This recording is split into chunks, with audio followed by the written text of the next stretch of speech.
Hi, people. Jonathan, would you please? I'm sorry? Hey, everybody. Hi, Matt. Hi, Jonathan. Hi. Hi. What's happening, guys? We're here. We're finally here. Jonathan, I thought you were going to introduce us. Oh, no. That's not what I do. That's what you do. Okay. But you started to. No, I just said, hey, everybody. I was talking to you guys and whoever's listening. I don't know if there's anybody listening, but whomever. It will be eventually. Cool. People will join us because people think that we have good fish opinions. I've been told once. So we just came off the Runaway Gin set. You guys, we just recorded last night, which was fun. So we're seeing each other on the internet quite a bit. Yeah, but no spoilers about the episode because God knows we wouldn't want both of the people watching this to not listen to that. This is really weird. So we recorded something last night that's going to come out on Wednesday, and now we're doing a live thing tonight, which was like after that thing was going to be before the thing, and also before the fish thing that everybody's going to watch, the thing, which is a show that we were actually at like 6 years ago. Man, this coronavirus thing is fucking with my sense of time. This is what content creation is all about, Matt. You got to get used to it. Time is an illusion. Now. I need a timeline. I need that. It's like that Charlie Day gif of It's Always Sunny, like Pepe Sylvia. Trying to piece it all together. Yeah, no spoilers about our episode that will come out on Wednesday, and especially because Jonathan definitely did not get a tiny bit tipsy on that broadcast. Definitely did not. Those rumors are gravely exaggerated. What are you guys drinking? Oh, good question. I feel bad because we were doing video tonight. This is the first time since the whole thing started that I'm not being hyper local. I'm actually not local at all. Can you see that? It's a very shiny can. Yep. It's super shiny. It's a Stone FML double IPA. I had been drinking like super hyper local beer, mostly Alexandria, Virginia beer, until right now when I'm out of all of that and I have some Stones and I have some White Claws. So Stone it is. Nice. Jonathan? How about you? I am definitely hyper local. I'm drinking Fredericksburg area tap water. Cheers. Nice. I got a new delivery of Aslan today, Matt. You did, and you didn't tell me? I did. No, I didn't, because I can't share a beer delivery with you. What are you thinking, man? Sure you can, dude. Do you know how many disinfectant wipes I have at my house right now? This is actually one of my favorite Aslans, the Champion of the Sun. It's really delicious. So here we are. Hey, everybody watching. Caleb, what's up? Thanks for tuning in. Thanks everybody for tuning in. We wanted to try this again, and see what kind of nonsense we could talk about. Tomorrow is the second dinner and a movie webcast thing. It's pretty cool. I think the one last week, Matt, you watched the last one, right? I did. Yep. Was it like a good community thing? You had friends you were talking to? Like, how did it go? Yeah, it was super fun. We did the whole thing. Like, we made the chili, and then we had like the whole thing on the TV. We let my daughter stay up to watch the first set so that she could have fun. And then we had a Zoom session going with a whole bunch of our friends that we see shows with. And everybody was waving hi to each other and dancing and checking out each other's living rooms and stuff. So it was like we were all together, which was pretty awesome. Was anyone talking during the music? So we initially made it video only. And I had it video only the whole time, and I realized by the end that some of the other knuckleheads on the call had unmuted themselves and were talking. But then we wound up like hanging out and talking for like a half hour, 45 minutes after the show. So it was cool. How was the chili? The chili was really good. I will say I realized after a couple of days why we all bought so much toilet paper for this whole event. Because chili? Yeah. I mean, but it was delicious and it was good because we had a couple like rainy days last week and stuff. So it was nice to have the chili around. I don't know that I'm gonna do the recipe this week. Nothing against Mike's choices or the restaurant that they came from or anything like that, but it just didn't seem like the kind of thing that I would cook to nourish my family. So I think we're gonna go with like some fish, like some salmon or something like that, and have like a nice full meal for my family. So yeah, you guys gonna tune in? I didn't see the recipe yet. What's the So- recipe if people haven't seen it? It's like there's like a couple small plate things from a vegetarian restaurant in Burlington Mike really like. So it's like one of them is like mushroom toast, and it's like something else like that, which is like I'm sure they're delicious. And if I just wanted to like challenge my cooking skills, which I would love to do, I would make them. But I looked at it and I was like, if I can't make this for dinner, my daughter's gonna be like, I want something different. So, go with something reliable. Yeah, it's from Jonathan? Hen of the Wood, I believe, is the restaurant, Oh, which okay. is a pretty fine place in Burlington. But Nice. Yeah. Also, the name of also a kind of mushroom.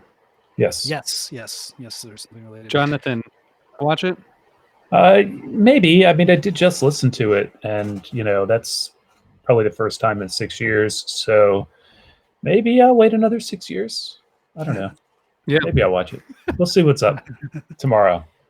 I'm gonna check it out. I didn't see the last one, and I'm gonna hopefully be watching it from here with Cecil Rhodes over my shoulder, keeping an eye on all of you out there. I'm in my library, allowed in here, so it's pretty sweet. So, do you guys think that was this an expected thing for Fish to do? All bands are doing something, but was this cool? Did they hit them? Is it like should they be doing more? Just everyone showing archive shows, live shows, whatever. Are they meeting your expectations, Matt? They did the Fish thing, which is like everybody goes like, oh, do a live stream, do this, do that, which every other band is doing, and they come out with their Fish spin on it, right? Where they're like, we're gonna do that, but we're gonna do this dinner component, which is like super creative. It's punny, I mean, like play on words with the name of the song. But then that was, I guess, one other really cool thing last week was like the whole thing about like making the meal, sitting down with the meal, other people like showing their pictures. All my friends on the Zoom call were all eating chili and watching the show and stuff like that. So as Fish does, they found a way to kind of unite us in a very creative way that you would not have expected. So it's cool, and I hope it keeps going. And the only thing I would say is I would love to see them dig deeper into videos from the 90s. A lot of great 3.0 stuff, but I think a lot of us have watched these webcasts already, so it'd be cool to see some unreleased shows from back in the day. Jonathan, what do you think? I think that Fish is doing exactly what Fish ought to do. I mean, they've got all these videos in the can, and they're digging back into older ones. It's not like they're playing stuff from last fall or whatever. And yeah, I think it's cool. If they were to go to the 90s stuff, that stuff is it's not HD. So somebody would complain. B, 99% of that is like single cam from front of house, which is cool, but not at all like what we're getting with these things. And C or 3, I don't know, what was I counting or lettering? I don't know. The third thing is that they could monetize that stuff elsewhere in the future. And Fish has like 50 children to send to college, so they're going to want to. So I think this is cool. I mean, there's no overhead to the activity other than the bandwidth to pump it out. And they collected a ton of money for charity last week, and hopefully they will again this week. And I think that's rad. And I watched last week. I didn't do the whole cooking and Zooming with people, but I listened to the show. It was fun.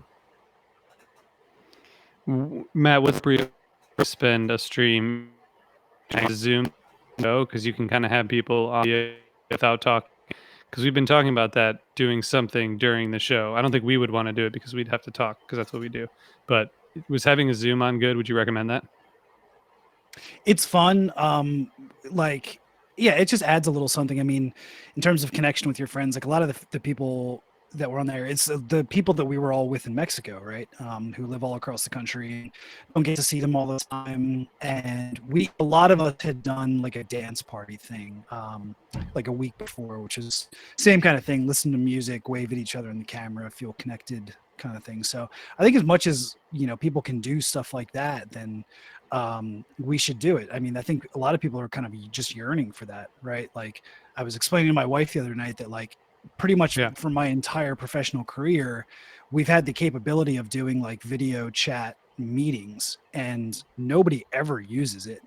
And now suddenly like every single meeting I get on now on Zoom for work, everybody immediately turns their cameras on and is like looking at each other and doing funny backgrounds and like, it's kind of cool. So I don't know if this is gonna stick. Like the pessimist in me wants to think that this is like a temporary thing where we all love each other, and then once this blows over, all gonna be back to like, no, I'm gonna be in my pajamas, and I don't want you looking at me while I'm on my stand-up meeting or whatever. But I don't know. Maybe this is gonna change the world.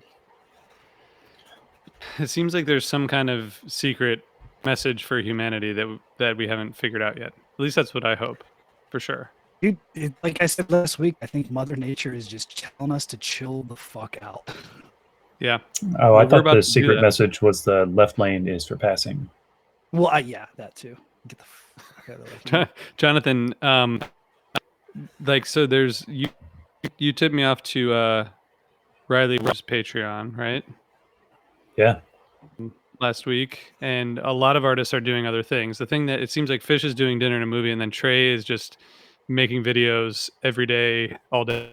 He's like basically like MTV on his own. He's just like, I mean, what MTV was when it started, video. You mean music and interesting content? Yeah. I like the new song today. Contributed a lot. Yeah, what's on that one? What's that one? The one today? It's called Shaking Someone's Outstretched Hand. And the video was a little weird, and the song was good, man. The song's really good and kind of heavy and appropriate for the moment. So I get the sensation, I get the feeling that he just wrote that, and but it still feels very well fleshed out. It's a good solo in there and everything. I listened to it probably 6 or 7 times today. Matt, do you think he's gonna just like write one day until this ends? If it goes in for 6 months, we're gonna have 100 and however that makes 100. So you are cutting out like crazy, but I think what you were asking is if we think we're just going to see a lot of songs get churned out by Trey here, and I guess yes, but I don't know. I mean, I also kind of get the sense that maybe a lot of these were written a while ago, like maybe on the last songwriting trip last fall or something. So I don't know. I guess because none of us really have a sense of like what came out of that trip or what's in vault for them or anything like that. We don't really have a sense of like, is this stuff truly new things that he's writing like this week, or are they just like pieces that he's had that he's putting out now?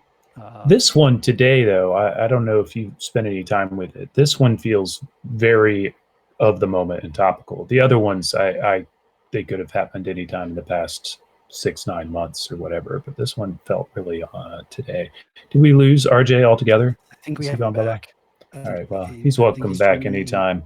Oh, there he is. There he is. Hey guys. RJ. Welcome back. Sorry, I was cutting out there. Cecil didn't like that line of questioning. Like, what? What's going on here? So just to finish up what you were just saying a second ago, Jonathan, I agree with you, although wasn't the last song called I Never Leave My House, which one would think is written right now. Very prophetic. Right. But I had a guy on the Broke Down Pod, Jerry DeSica, and he put out a song 2 years ago that said, I think, what was it? It was like, I left my house for the first time today, or, oh no, it's called I Didn't Leave My House Today. And he was commenting just yesterday or today on the anniversary of its release how weirdly prophetic it was. So, we all have our shut-in moments, but now we all have our shut-in moments. I will say that like the secret message of humanity thing, I don't, it's too early to tell, but I am very much appreciating just being outside, going for a walk on a nice day. It has a whole new value that I probably took for granted for however many years I've. Yeah, although Previously, it was just to exercise the children, right? Yeah, what it is now too. But it's just like the sunlight feels good, and like being outside is good. It's just, you know. yeah, I think what yeah, you said, for Matt, sure. we're just like too worried about all kinds of. Yeah. So one thing that we could talk about is we mentioned the episode that we recorded last night, which is going to come out on Wednesday, which was a discussion of fish music, fish jams that we all like to kind of lift up our spirits. So people get to hear a little bit about what fish jams we're listening to right now to kind of help us dig ourselves out of the hole. One thing that I wanted to ask you guys that we didn't get time for last night was beyond fish, is there other music that you're listening to right now that's like feels really appropriate, or that's kind of like helping you kind of exit the void, as it were? RJ, anything special? I guess not. Oh. Jonathan. Well, there's this little band from the West Coast that I really like. They're called the Grateful Dead, and I, not just because I have another activity that involves their music, but I spend a lot of time listening to the music of the Grateful Dead to feel better. So give me a good Morning Dew or Stella Blue. Anything that is actually sad actually makes me feel better. But also, if I really need to forget or just kind of dial out, just a heavy jam, which I had the pleasure of digging into a bunch of them this past weekend for the next Broke Down Pod, which is out tomorrow, by the way. I will shamelessly admit, but yeah, heavy weird jams. How about you, Matt? Well, I gotta say that June 76 box set that came out, Yes. lots of gems in there, including that show that you hit me to a couple months ago, 61476. Yes. Is a really good show. I really was not that well acquainted with 76, and there's a very unique groove to that year. It's interesting. I've enjoyed listening to it a lot.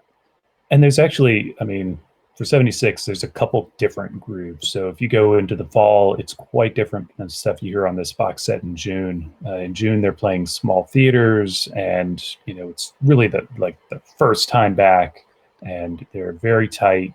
Their harmonies are really good on the vocals, and the playing is just it's intense, really high energy. And yeah, that's 614. That the Slipknot on that one. Oh my God, it's like a dark star. Yeah, it's crazy. It really it's gets like out the there. greatest thing. Yeah, so I've been listening to that, and a lot of kind of just stuff like that. The one thing that I would say, it's not necessarily uplifting, but I've been listening to it a lot because it feels very appropriate, has been a lot of Father John Misty's stuff. He released a live album last week that's really, really good. But it kind of got me going back in particular to the Pure Comedy album, which has kind of like an apocalyptic undertone to the whole thing. A lot of very, very appropriate lyrics and stuff like that on there. So that's been kind of more of like a Misery Loves Company listen for me, just to kind of fit the mood. Another thing that you reminded me of actually is the His Golden Messenger dropped a digital only live album last week. You can get it on their Bandcamp, and it is a show from January, and it's a benefit for like the Durham Public Schools, and it's outstanding. It's just, I mean, they're a great band. I know you know this, and everybody out there should know this, and yeah, it's really great stuff. Yeah, that's awesome. I haven't had a chance to listen to that yet. Get in there. Yeah, I want to. I've just had so much other good music come out recently that I've been trying to catch up on. New Pearl Jam album too. It's probably my favorite Pearl Jam album since Yield. Wow. Yeah. The bummer about that is that I was planning on seeing them live this past Saturday night for the first time in like 10 years. And of course that got postponed or canceled or God knows what. So yeah. And RJ just like was here and just poof. It's a drive by. He went away. Yeah. Well, wait. Is he back? Is he back? Yeah, 3, 2, 1. Live television, ladies and gentlemen. Are you there? Hello. All right, you got to No, bring he said something this freaky time. politician. I got over Cecil. Cecil bad vibes. Sorry, guys. I've been listening to a lot of Taylor for some reason, and his Golden Messenger. Sorry if we were still on that question. We were. I was just telling Matt that he needed to listen to the new His Golden Messenger live record. Really good. I also have been listening to this band Goose. I'm not sure if you guys have heard of them. I think they're talented and good. I think their live streams have been awesome. So, Yeah, I was just listening to the most recent show they just put out, the Chicago show, where we ate dinner. Man, those guys are awesome. They're so good. I remember when you My got to go friends to said that John show. T did a good. Oh, Yeah, John T did a they good say you stream that listened was to that Goose on their show as well. Facebook yesterday. So, and you liked the Goose concert also, Jonathan. I haven't seen a Goose concert. Okay, should we get to the show, guys? Yes. Before I leave again. Yes. I'm gonna leave soon. Jonathan's opinions. All right. But I didn't voice an opinion. I stated a fact. I think you guys 90s people who are going to be like, man, why don't they play in a show for these? Those are the same people who complain about everything. But this show is a great choice because Matt and I were both there, and that's one reason. But also, one of the most memorable shows that I've ever been to. His birthday, first year after having our first kid, and we left our kid with Rachel's mom for a weekend and stayed at the Sheraton, did the whole weekend. And this was her birthday on a Sunday. So, and man, what an incredible show. And I think that the energy going into that place, Matt, I don't know if you felt similarly, but I felt like that was kind of the don't miss the show. Like you kind of knew that it was happening. Yeah, I had, so I was at the night before and I was at this show, and one of those crazy coincidences where I was in the lot before the show hanging out, and this like rando dude came by and was like, oh my God, you guys pumped? And I just like out of nowhere, I was just like, oh dude, wait till you hear the Tweezer they're going to play tonight. And then this whole thing happened. This was then also like the last night that we were hanging out with some friends before they moved out of the DC area to Colorado. Special night around for us, and man, did it pay off! So much fun. And Jonathan was there the night before, I believe. Right. I went Saturday, and due to reasons that made sense at the time, I did not go to Sunday. And so I had a good time on Saturday. And I have not listened to this show until today. I had not listened to this show probably since the week that it happened. And yeah, so it's a fun show. Sweet. I don't know if I've struck RJ like completely shocked him or hello. Yeah, no, he's just frozen. That's amazing. All right, cool. I would tell him, he's literally a mile from me. I would tell him to come over, but no, we can't do that. That's too bad. Well, let's just talk around him until he decides to move again. So maybe I should give some impressions from not having been at the show and just coming in fairly fresh today when I went and listened to it. And I'll tell you, I love that there's a fee opener, and I love the curtain width, and sand kind of starts to get there. And they go kind of longish on the You Enjoy Myself, but otherwise it feels like fairly regular first set. Like, am I wrong? I mean, I'm not knocking it. I remember, I remember like at the time, the feeling that I had was the first set was fantastic. Very like Sunday show kind of feel to it with the curtain width, fee, stuff they don't play quite as much. My Sweet One, the Saw It Again into Fuego was absolutely amazing. And then Yem as the first set closer, and I believe at the point, which is rad. Very rad. And I think at this point they had maybe only played it as like a second set closer for like a couple years at that point. I might be making that up, but it was a little crazy to have it dropped at that point. But super hyped up. Not not a lot of like common stuff played in that set. It was a good time. I don't know. I mean, you got a 46 days, 555, bouncing. So you got a little bit of both. I'm just teasing. No, it's a fine set. The second set is obviously why we're all here, right? That's the one? That's the thing. That's the thing, for sure. And I listened to it and I enjoyed it. I'm gonna go ahead and allow myself to be the controversial one, which is to say that the tweezer into the second Back on the Train is really rad, and then tweezer into Waiting All Night is my favorite part of the show. Yeah, that's really good. I love Waiting All Night. I wish they'd bring it back and play it more. But the way that just kind of glides in there is outstanding. Yeah, and it's funny because like, so first off, I've told this story on the internets before, but I'll tell it again. They started off like Wilson into tweezer, and I was super stoked for tweezer. I just had this, like I said earlier, I had this like premonition that it was going to be a big tweezer. So they start playing tweezer, they get into the jam, and literally like 15 seconds into the jam they start playing Back on the Train, and I got so pissed off because I was like, oh, this is going to be one of those like they played they're just going to play a million songs and they're not going to jam any of them, and I'm going to be all frustrated. So I was like, you know what? While they're doing this, it's early second set. Everybody's in their seat. I'm going to go get a beer. I'm going to use the bathroom, and like, there's nobody out there. I'll just leave. So I got we were in the pavilion, and I got halfway down the aisle, and they started to go back into tweezer, and I like ran back to my group of friends and was like high-fiving everybody. I was like, I'm still here. I'm ready for it. And then of course the whole rest of the set was just. And then they stopped playing tweezer again 2 minutes later, and you're like, God damn it. Man, I could have had a beer. It was such a roller coaster. But yeah, and so they got to Waiting All Night. That was amazing transition into Waiting All Night, and it was kind of like at that point you could think, okay, well they did the fun tweezer thing, whatever, and then they just like kept going back into it for the rest of the set, which was just fantastic. I mean, when you read this set list, it reads like a summer '94 set list.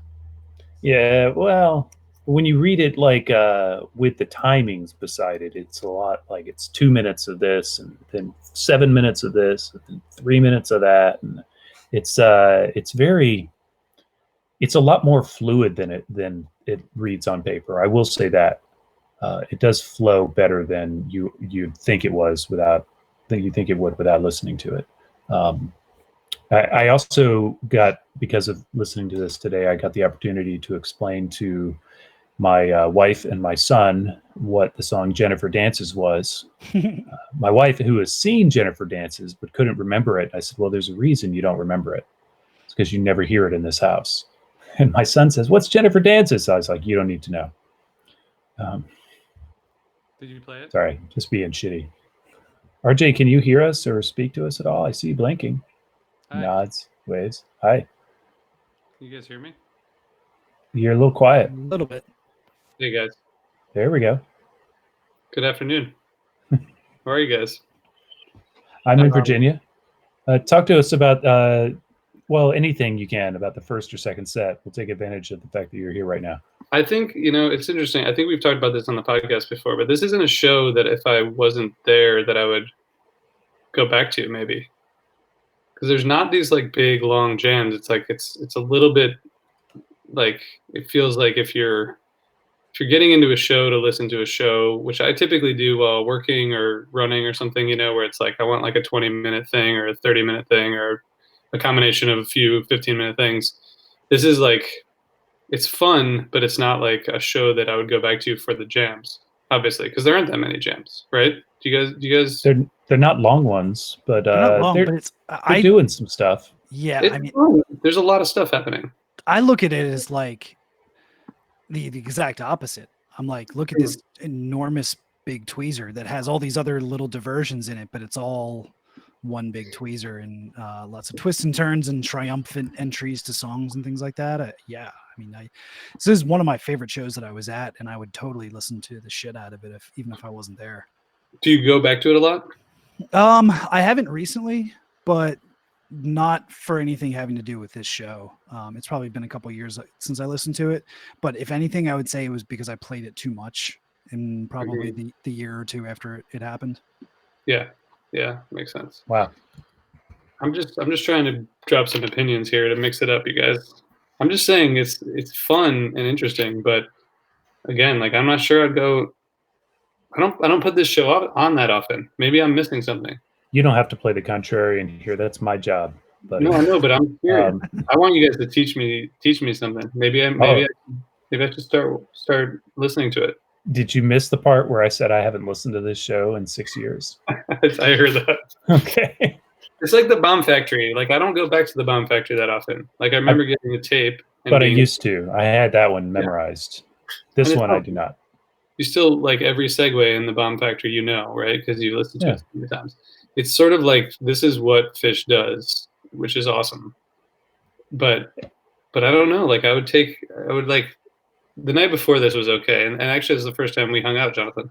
Night before this, I think was better than okay. I'm not going to try to put it next to a Tweezer Fest show, but I think it was better than okay. I thought it was really good. I mean, they played Nelly Kane. How can you go wrong? No, but they had a big Carini, and late second set 2001 into Harry Hood. I mean, come on. Yeah. Of course we had a good time. Dude, they played Sing Monica. Yeah, exactly. I thought that was a really fun show. I prefer that to Jennifer Dances. Just to be clear. No, but the Carini and the Ghost and the Hood in the second set were great. Yeah. Good.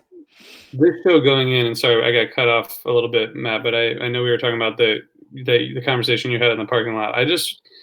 This was so the energy. Like I remember having a beer with Wade and with our friend Josh, who's been on the podcast, and Rachel and my friend and Patrick, and so many other people. We were all in this group. There were like 15 of us from different places, and everyone was just so fired up. And then the second set started, and it just like kind of the place like went insane. That was like that's the most kind of momentous set that I've experienced in a really long time. Yeah, it was great. I mean, you're absolutely right about the energy and everything there. I mean, it was awesome. This doesn't stick out in my mind as one of those insanely hot Merriweather shows either. Yeah. Which I wonder if maybe that had something to do with it, that we were actually all comfortable and not sweating our asses off. Yeah, I don't think it was super bad in that way. Do you guys think that they will continue to do shows like this? Like, I mean, the Fuck Your Face show and Tweezer Fest are like kind of putting a line in the sand of like what kind of shows we're going to be seeing, or do you think they'll go back to like, a show with a couple of good jams in it? I think that's a very good question. Thank you. If they are going to follow this thread, where do they go next? So I'm throwing both of those at you, Matt. Now, oh, sorry, you're over there. No. There's a lot of good shows. I mean, even if they stick to 3.0, right? I mean, what about the Man from 2015? What about Randall's Island Night 3? What about I mean, there's just so much good stuff. They can go like way back too. I mean, they started with the 2012 show. They could play some Hampton 2013, any of the fall 2013 stuff. A lot of that stuff got webcasted. Plus, the other thing is that like there's a lot of stuff, and I don't know if they're trying to stick with things that like people have seen already, but like think about the fact that they have filmed every single 3.0 show, and we've only seen some of them, especially if you go back to pre like 2016 or so. They were only webcasting like maybe 25% of the shows. So there could be a bunch of stuff that we get to see that we haven't really actually seen yet. Was Atlanta 2015 webcasted? I know they released a couple of jams from those shows, but those two shows have some of the best.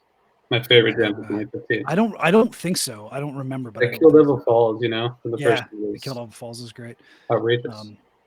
So there's. Are you saying 2015, pre-2016, only like a quarter. Is that what you're saying? I feel like it was like 2016, 2017 when things like really ramped up, because they used to kind of like, remember they used to like wait until a show sold out and then announce the webcast Yeah. and stuff. And I Right. feel like it was like leading And up to the Baker's Dozen when they finally were like at the beginning of a tour, like, okay, here's all the shows that we're going to webcast, because they know people will sign up for it. And even then, it was when they were doing the waiting until they sold out, it was still only like the Saturday night show or the Right. Friday night show.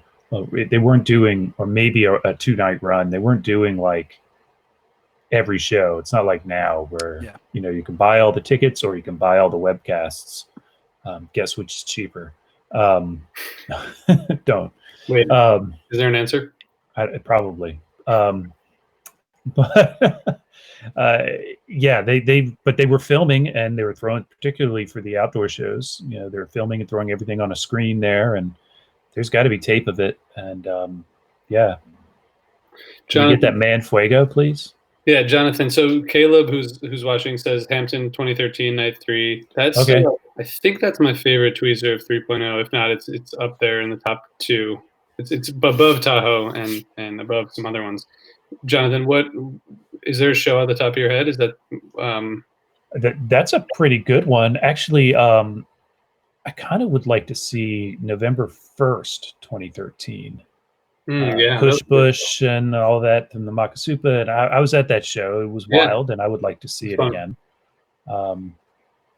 But yeah, I think Hampton 2013 is a very good call there, Caleb. Matt, do you have a choice? Do you have like a first choice?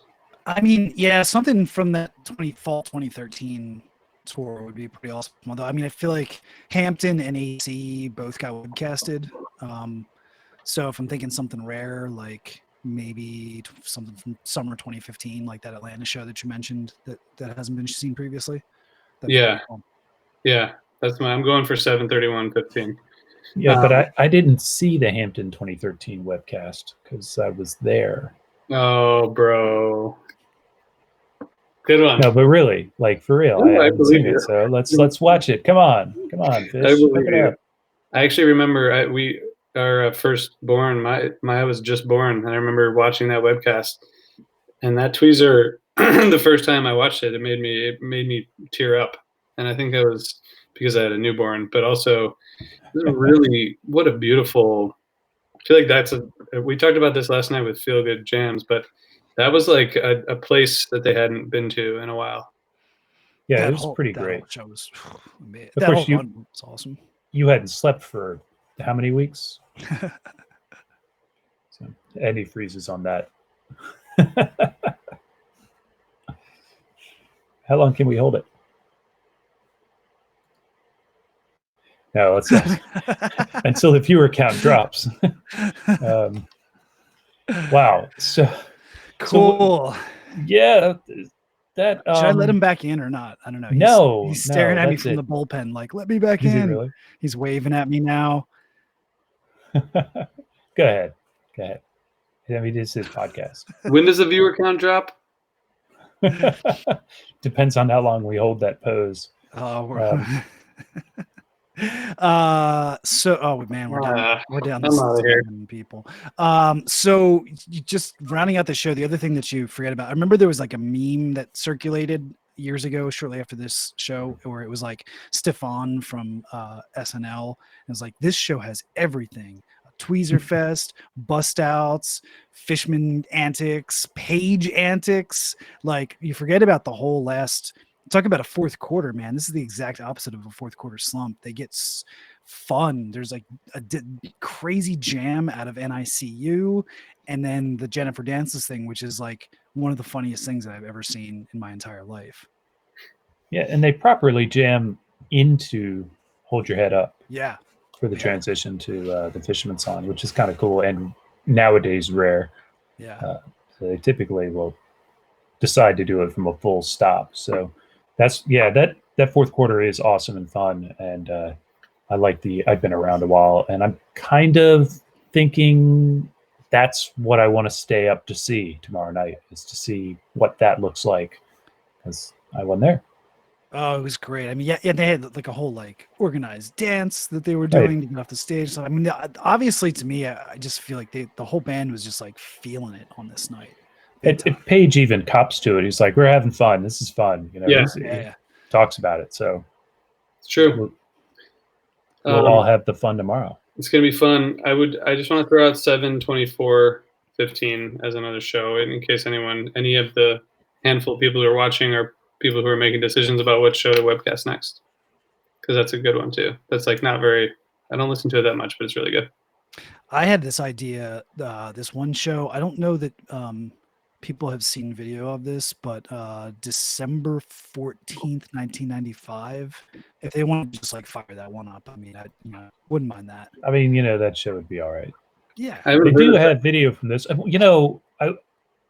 Going back a little bit on what I said earlier about the 90s videos, they do have like the Hershey 95 12/1/95 video, which they've released, so it's not something that they haven't that they can't, they're missing a chance to monetize. They could put that all in a stream. Come on. I mean, here's my plea, right? They were doing that, what was it, like 15 years ago? They were putting out videos through it was when the first video iPod came out, and they were supposed to be like played on video iPod. And they put out Orlando 95, they put out the Island Tour, I think. They put out a couple of MSG 97 New Year's run shows, like I think 12/29 and 12/30 both came out and stuff.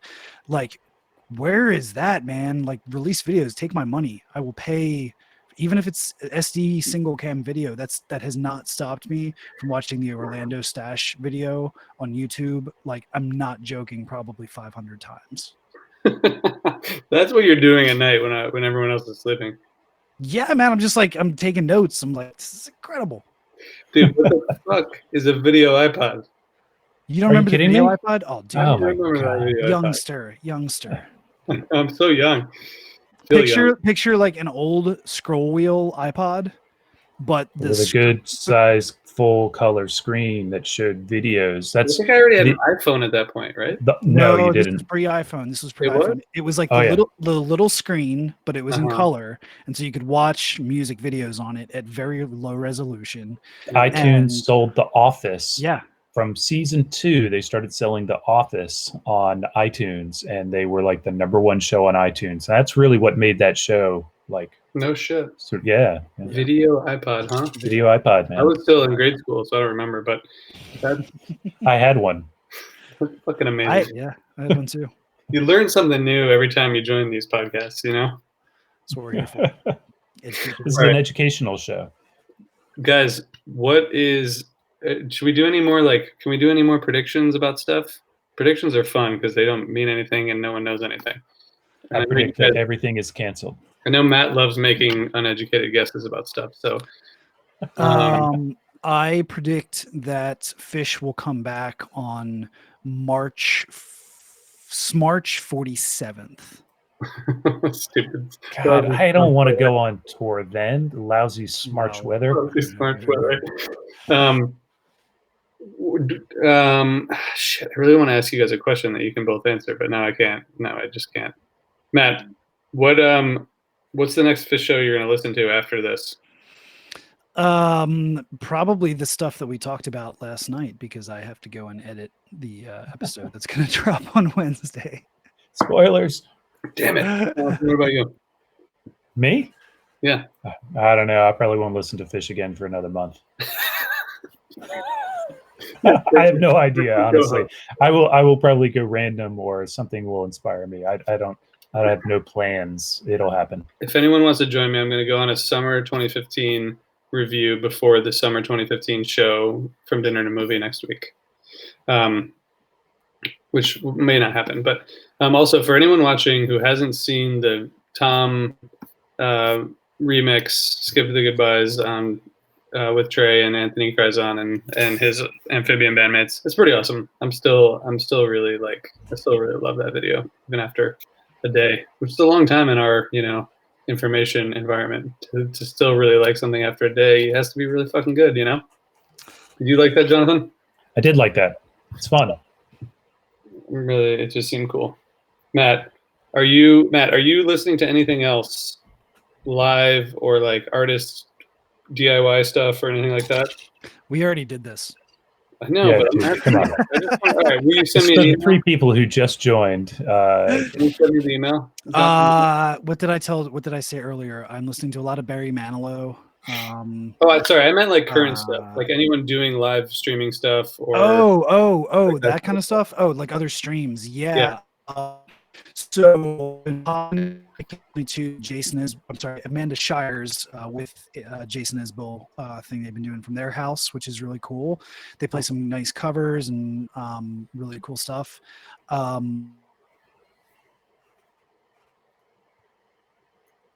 wonder if I'm the only one who's still here now. Hi, Jonathan. Oh, there you are. Okay, so yeah, you just were sitting crazy. very still. Yeah, it was like the Disco Biscuits and Tom Hamilton and all those types of people were kind of guests on there, and he was doing some cool stuff. The Goose home broadcasts have been really cool. Yeah. So yeah, I mean, there's so much keeps doing. This is riveting television. Bayless, Brendan Bayless, some cool stuff, acoustic tunes and whatnot. So I like it. I like that everybody just kind of like stepped up immediately and was like, all right, people and what to do. Jonathan, do you want to give a shout out to your new favorite guy? Do I have a new favorite guy? Yeah, John Mayer.